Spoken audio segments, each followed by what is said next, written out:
Hello and welcome to today's lecture. So, in the last lecture we had a brief recap of R and how you can enter vectors in R and do basic calculations or basic operations with vectors, and also we saw how you can use R to calculate descriptive metrics including mean, median, standard deviation, so on and so forth. Okay. Towards the end of last lecture we started discussing about bivariate data and how you can say something about correlation between two different variables, right. So, let us take a look at what we mean by bivariate data. Let us say we have two variables x and y and we can have various values, let us say 1, 2, 3, 4, 5, 10, 9, 8, 7, 6. Let us say this is one example of an x and y. So, if we plot this data in the x and y plot, so what I have is something which, so this is 1 and 10, 2 and 9. Okay. So, you have these 5 points. Okay, let me make the points darker. So, these 5 points, right. So, you get the feeling that there exists an correlation or an inverse correlation, that is with increase in x there is a decrease in y. And how do you, and let us just say, so this is a very good data, you can clearly see that there is a clear line which passes through all these points. But in the more generic case, let us say you have points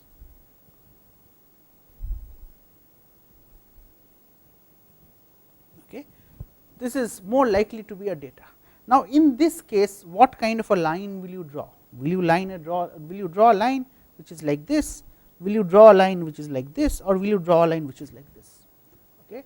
So, in order to go ahead with these kind of thought processes, what we do is we find out something called correlation coefficient, and then based on that we go ahead to a concept called regression. Okay. So, let us revisit what we did about correlation coefficients. So, we define the correlation coefficient rho or R, okay, and this is given by the expression is equal to Sxy by Sx times Sy. So, Sxy refers to the covariance of x and y. Okay. So, if you see the symmetry, so if you have Sx,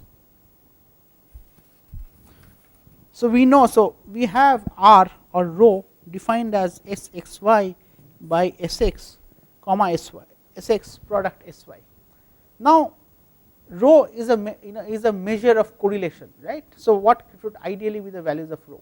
You can say something as highly correlated,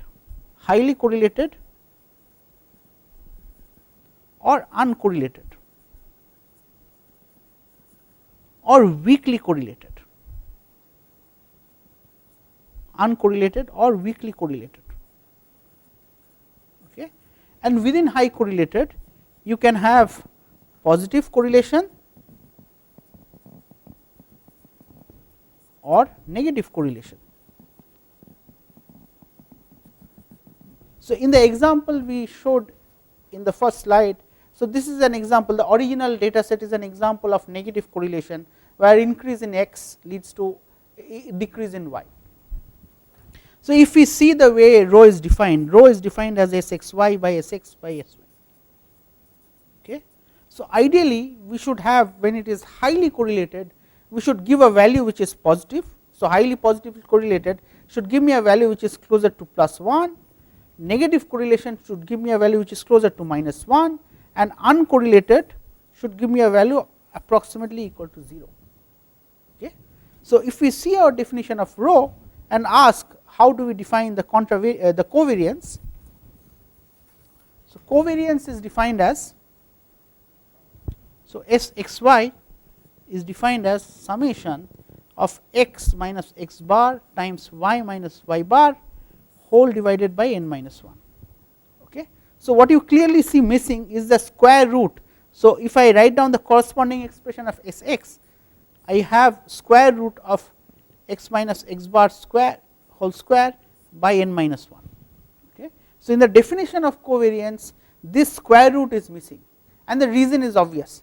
So, you are multiplying Sx by Sy which has square root, okay, y minus y bar whole square by n minus 1. Okay. So, if x has units of meters, let us say, then and y has units of meters, let us say. So, then x y, so this will give me a value of meters, this will also give me a value of meters, and this the top portion should I also give me a value of meter square. So, that s x y by s x x y, so s x y by s x times s y should be non dimensional. Okay. And this is why you have this, the root does not exist in s x y. So, it is possible we can simplify s x y. Okay, we can simplify s x y by writing summation of x minus x bar into y minus y bar by n minus 1. So, I can simplify this to summation of x y minus x y bar minus x bar y plus x bar y bar whole by n minus 1. Summation x y minus I can take y bar out, summation x minus I can take x bar out, summation y plus x bar y bar summation 1 whole by n minus 1. Okay. So, this I can write as summation x y. So, y bar is okay. So, I can have y bar and summation x is to n into x bar, similarly x bar into n y bar plus x bar y bar into n by n minus 1. Okay. So, this and this cancel out, and what you are left with is the expression s x y is equal to summation of x y minus n x bar y bar by n minus 1. So, I can rewrite this equation as okay. So, summation x y minus summation x summation y by n whole divided by n minus 1. So, this is a simplified expression for calculating s x y. Of course, when you are doing these calculations in a laptop or in a program, then you can use the original formula to calculate the final expression, but when you are doing it by hand, then this is the easier way to calculate. So, let us take one sample example and work it out to find out what is the expression for s x y. Okay. So, let us take x and y. Okay. So, let us say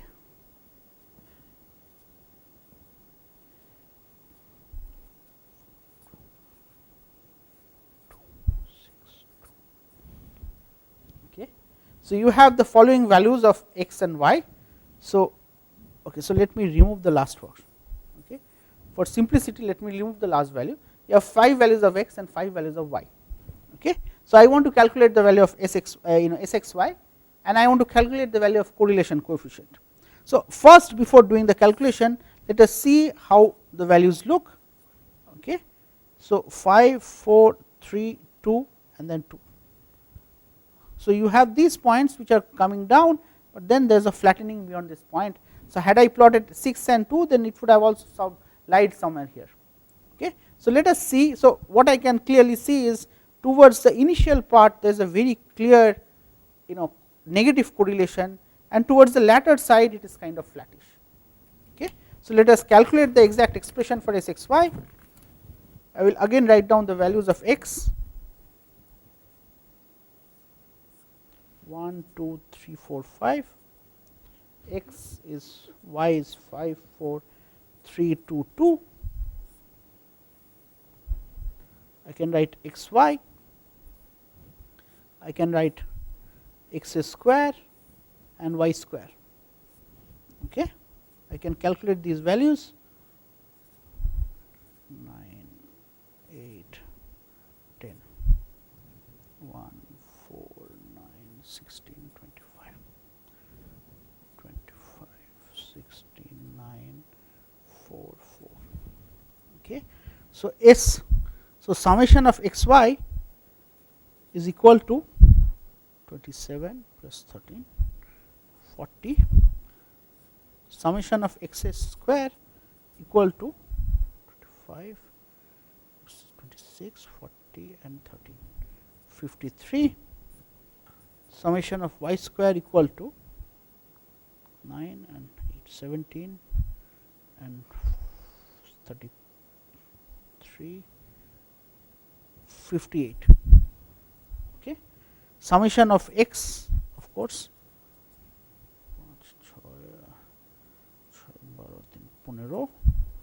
y is equal to 16. Okay. So, my s x y is given by summation x y, which is equal to 40, minus summation x is 15 into summation y 16 by n, which is 5, whole divided by 4. Okay. So, you see a value. So, this I can simplify. 15 square is 225, 240 by 20, 40 minus 2. So, s x y is giving me a value of minus 2. I can go on to calculate the value of s x. S x is equal to square root of summation of x minus x bar whole square by n minus 1 is equal to root of. So, in this case x bar. So, x bar is equal to 3. So, it is 2 square plus 1 square plus 0 square plus 1 square plus 2 square, whole divided n minus 1 is 4 is equal to square root of 4 plus 4 out 10 by 4 equal to root of 2.5.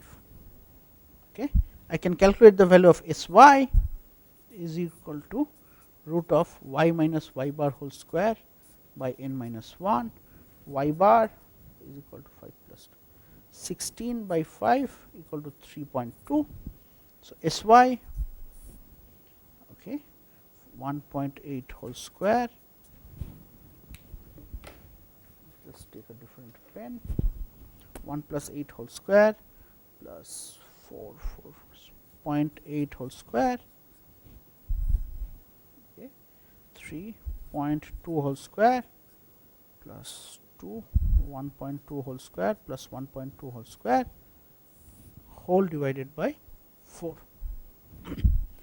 roughly 3.24.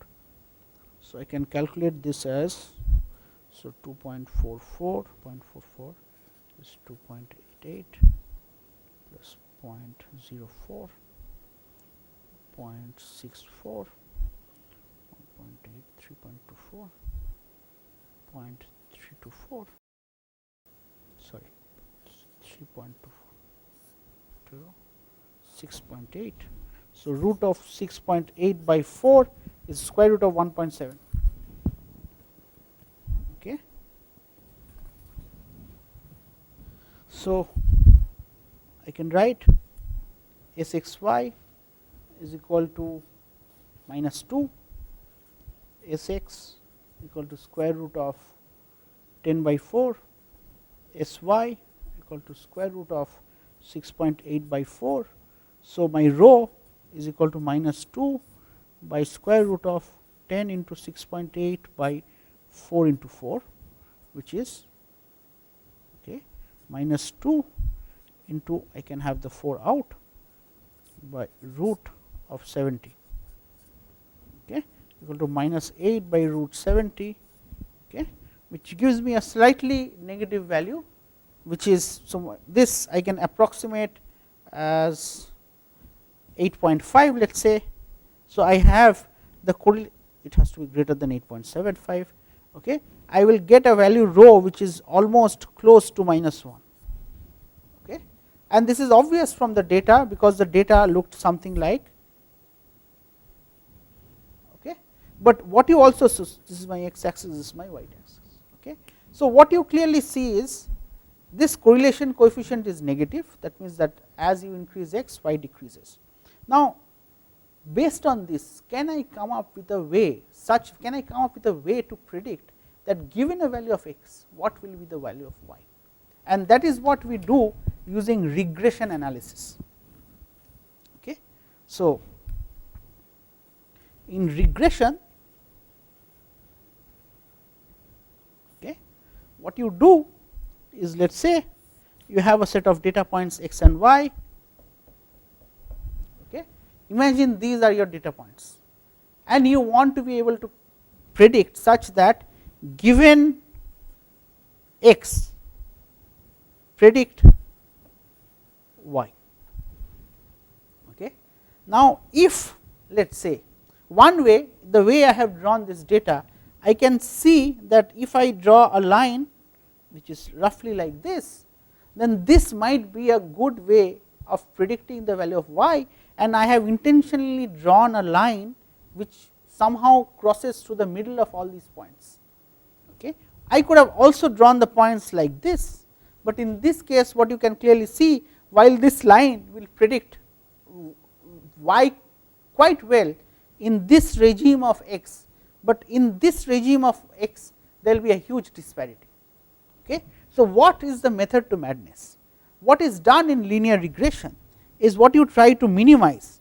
So, if you have x, you have y, and you have these points, okay, you draw a line such that the errors which accumulate for each of these points away from this line.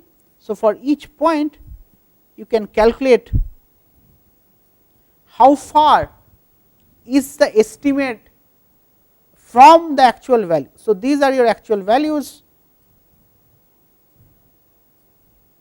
Okay. So, these are your actual values and these are, this is the predicted line, right. So, what you want to know is, can I draw a line such that the sum of these numbers or these errors which accumulate from the prediction is minimized, and that is what is called in what is done in linear regression. Okay. So, let me reframe the problem statement. Okay. Let me reframe the problem statement. So, you have, let us say, x1 y1, x2 y2, x3 y3, n values, let us say. So, you have xn yn. Okay. Given n values, can you draw a line y is given by a plus bx. Okay. So, if these are my x and y values, and my predicted values. So, if I were to draw this particular line as the estimate of the values, I can write that at this particular value it is a plus bx1, a plus bx2, a plus bxn. Okay. So, what is the error that I accumulate from my prediction? y1 minus a plus bx1, y2 minus a plus bx2, yn minus a plus bxn. Okay. Now, let us say if I say that I want to, so my total error is what I want to minimize. This has to be minimized. Okay. So, now if I were to define error as just summation of yi minus a plus bxi, okay, would this be a good metric? And the answer to that is no, because given your points,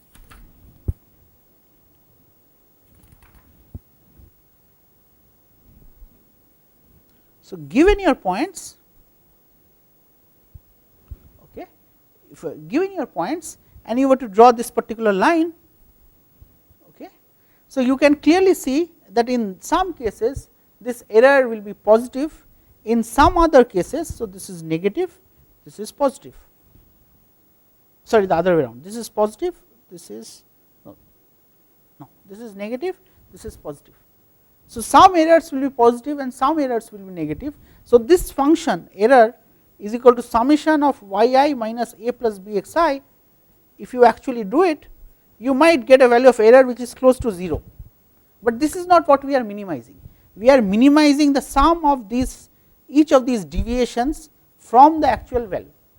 Okay. So, what we need to minimize is this particular function error given by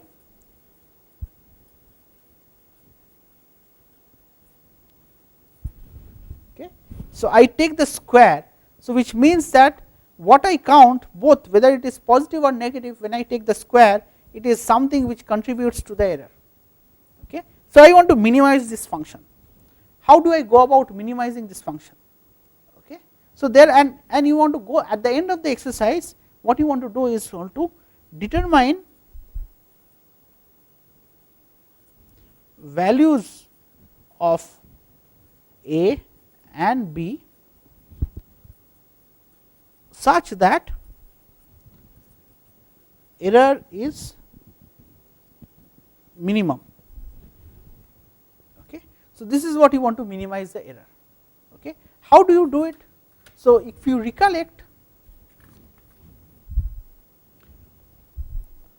so in class 12 standard calculus, what you did was, if you had a function f of x, right, in order to minimize, okay, in order to minimize, you set f prime of x is equal to 0. Okay. So, let us take a sample example. Let us say f of x is equal to x minus 1 into x minus 2. Okay. What is the value of f prime x? Is equal to x minus 2 plus x minus 1 is equal to 2x minus 3. Okay. If I said f prime of x is equal to 0, then I get x is equal to 3 by 2. Okay. Now, if I actually plot this whole function, this is x, this is y, let us say this is 1 and this is 2. At x equal to 1, the function is 0. At x equal to 2, so let us say this is my value x, this is my value 2. At x equal to 0, if I put x equal to 0, then it is minus 1 into minus 2, which is something which is positive. Okay. At x is equal to 3, for example, again it is positive. So, this tells me that the function will look something like, so it is nothing but a parabola. Okay. So, with the minimum, this is where I am calculating the minimum. So, f prime x equal to 0 means x is equal to 3 by 2. So, this is x equal to 3 by 2 point. Okay. But let us say, so in our case we want to minimize this particular function. So, in our case we want to minimize this particular error, okay, is equal to summation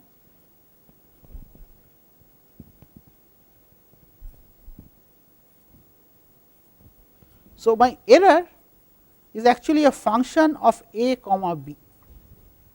So, if you have more than one variables, then the way you minimize is by, instead of taking a regular differential, so let us say E is equal to error, which is function of a comma b. So, what I write down two equations, del E of del A is equal to 0 and del E of del B is equal to 0. Okay. So, these are called partial derivatives.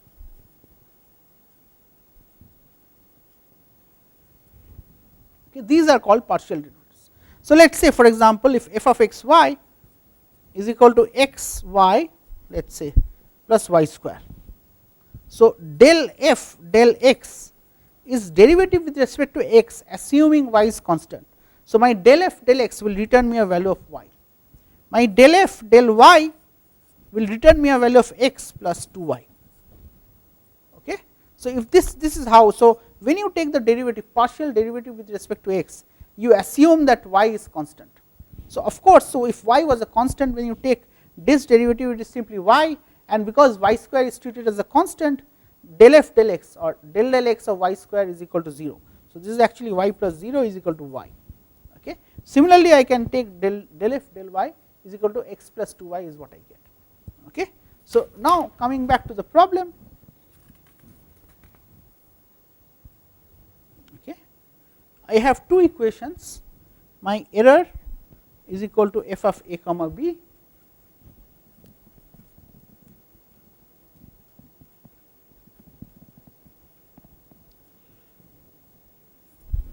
okay. So, let me find out the partial derivative with respect to a. Okay. So, you can, let us say if I were to say z is equal to yi minus a plus bxi. Okay. So, I can write this as is equal to summation of, okay, so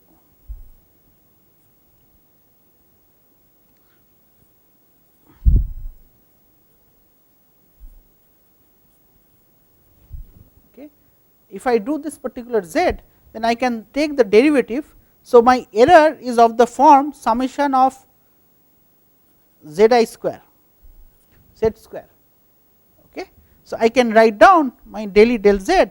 So, this is nothing but it is nothing of the form. So, del E del z is of the form summation 2 z. Okay. So, and del z del A. So, del z del A is of the form minus 1, because you treat everything else as constant and you take the partial derivative with respect to A. So, my del E del A will give me an expression of twice summation of y I minus A plus B x I into minus 1, and this is equal to 0. Okay.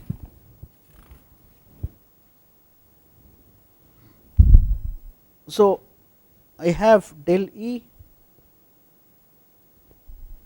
del A is equal to 2 summation of y I minus A plus B x I whole into minus 1 equal to 0, which I can simplify, would simply imply summation of y I minus A plus B x I is equal to 0. Okay. So, this implies summation y I is equal to summation A plus summation B x I. So, I can, so this n times A plus B summation x I. Okay. So, this is nothing but n times y bar. I can write n A plus B times n times x bar. So, this would give me the expression y bar is equal to A plus B x bar. Okay. So, what we have determined, so two things we have discussed. We have worked out the case of correlation and shown how to calculate the correlation coefficient, and then we wanted to go to the next step where we wanted to show, can you find out a line which can be used to predict the value of y given a value of x. And as part of that, what we use basics of calculus and partial derivatives. So, we determine an error function and we say that we want to minimize the sum of all the deviations of the values of y I from what is predicted from that line, and this is what we want to minimize, and this is the first equation that we minimize when we write del E del A equal to 0. So, with that I will stop here. I will continue in next lecture where we derive the next equation for regression and see how regression can be made use of to predict a line and predict a value of y based on the line estimate. Thank you for your attention.